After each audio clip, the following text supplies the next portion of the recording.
Assalamualaikum warahmatullahi wabarakatuh. Saya Siti Aulia Farah Rahma, mahasiswi semester 4, Program Studi Ilmu Al-Quran dan Tafsir, Fakultas Usuluddin Adab dan Humaniora, Institut Agama Islam Negeri Salatiga. Dalam kesempatan kali ini, saya akan sedikit berbicara mengenai Negeri Saba dalam Quran Surat Saba ayat 12-13 berdasarkan pendekatan tafsir sains. Pembahasan ini merupakan salah satu subtopik dalam tugas ulangan akhir semester mata kuliah tafsir sains yang diampu oleh Bapak Adang Kuswaya.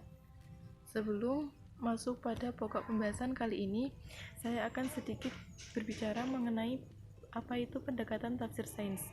Pendekatan tafsir sains adalah suatu metode yang digunakan dalam memahami ayat-ayat Al-Quran yang mengandung penjelasan, rincian, atau isyarat ilmiah tentang semua bentuk ilmu pengetahuan, dengan berusaha mengungkap rahasia kemukjizatan Al-Quran yang berkaitan dengan informasi-informasi sains, sehingga dapat membuktikan kebenaran Al-Quran sebagai wahyu Allah. Berdasarkan pendekatan tafsir sains dalam Quran Surat Saba ayat 12-13 yang berbunyi, A'udzubillahi minasyaitonirrajim, Bismillahirrahmanirrahim. Wa li Sulaiman ar-riha ulumuha syahru wa rawahuha syahru wa asalna lahu aynal kitaw wa minal jinni man ya'malu baina yadayhi bi'izni rabbih wa man yaz'i' minhum an amrina nudikhu min adzabis sya'ir ya'maluna lahu ma yasha'u min mahariba wa tamathila wa jifanya kal jawabi wa kudurir rasiyat ya'lamu ala dawuda syukra wa qalilum min ibadiyash syakur, yang artinya, dan kami tundukkan angin bagi Sulaiman yang perjalanannya pada waktu pagi sama dengan perjalanan sebulan, dan perjalanannya di waktu sore sama dengan perjalanan sebulan pula. Dan kami alirkan cairan tembaga baginya, dan sebagian dari jin ada yang bekerja di hadapannya dengan izin Tuhannya. Dan siapa yang menyimpang dari perintah kami rasakan kepadanya azab neraka yang apinya menyala-nyala.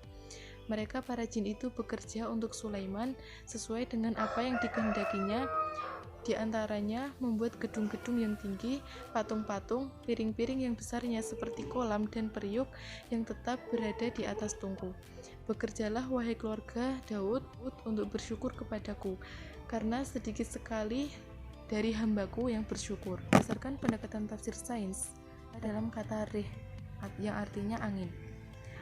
Dalam ilmu sains, angin ini diartikan sebuah udara yang bergerak secara horizontal maupun vertikal.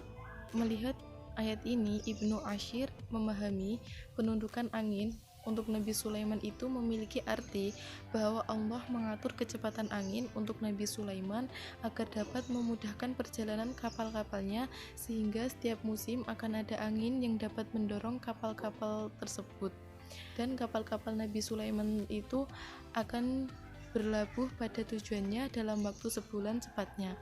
Begitupun sebaliknya, dalam hal ini Al-Quran telah memberikan informasi tentang kekuatan angin yang dapat ditundukkan oleh Nabi Sulaiman. Selain itu, juga memberikan landasan bahwa makna angin tidak hanya sekedar udara yang bergerak, akan tetapi juga dapat dijadikan sebagai alat transportasi. Kemudian dalam ayat kata al-jinnu yang artinya jin.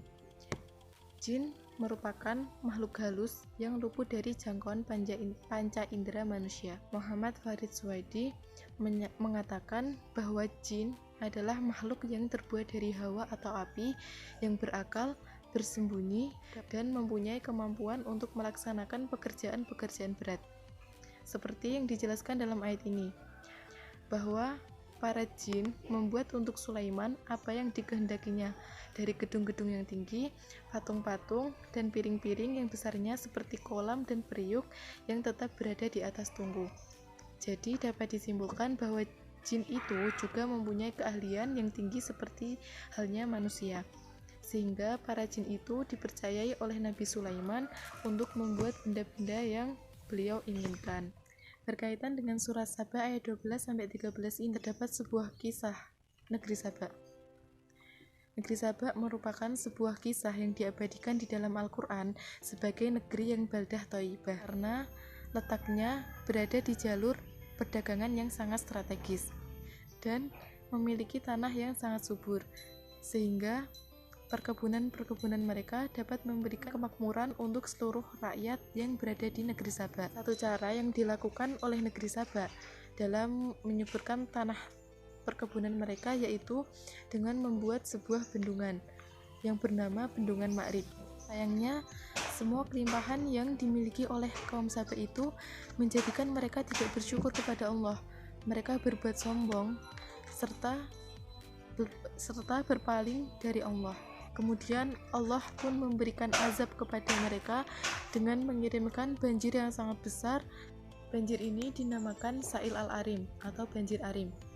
Penamaan ini merupakan ungkapan yang menggambarkan kedatangan banjir yang menimpa kaum Saba bersamaan dengan runtuhnya Bendungan Ma'rib.